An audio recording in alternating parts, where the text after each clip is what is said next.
आज एक बड़ी अच्छी बात नज़र से गुजरी।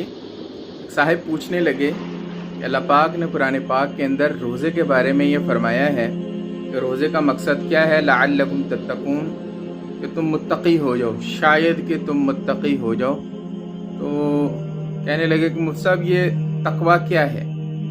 उसके बारे में एक बात नज़र से गुजरी थी, उसका ख़ुलासा ये है कि तकवा अल्लाह के होने का यकीन।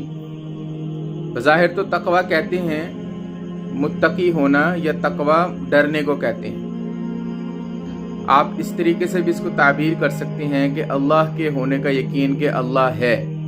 मिसाल से समझाते हैं इसको, बात वाज़ेह हो जाएगी। दो बातें हैं यहाँ पर। पहली बात तो ये है कि तकवा अल्लाह के होने का यकीन।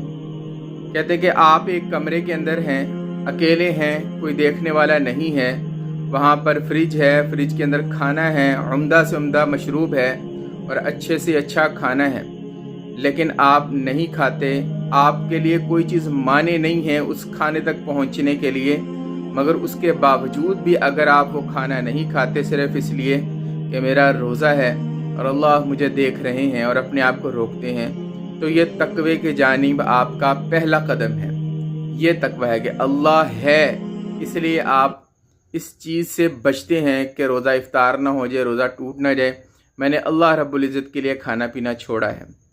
और अल्लाह से डरना, बुज़ुर्ग फरमाते हैं कि अल्लाह से डरने का मतलब ये नहीं है कि अल्लाह रब्बुल इज़्ज़त हमें मारेंगे, सज़ा देंगे और हम डरने लग जाएं, बल्कि अल्लाह से डरना ऐसा डरना हो कि जैसे कि एक आशिक अपने माशूक से डरता है कि कहीं वो नाराज़ ना हो जाए अगर उसकी नाफरमानी की, या यूँ कहें कि जैसे एक मुर्शिद से उसके मुहिब्बीन डरते हैं कि कहीं हमारे पीर साहब नाराज़ ना हो जाएं, जैसे जैसे वो कहेंगे वैसे वैसे हम चलेंगे।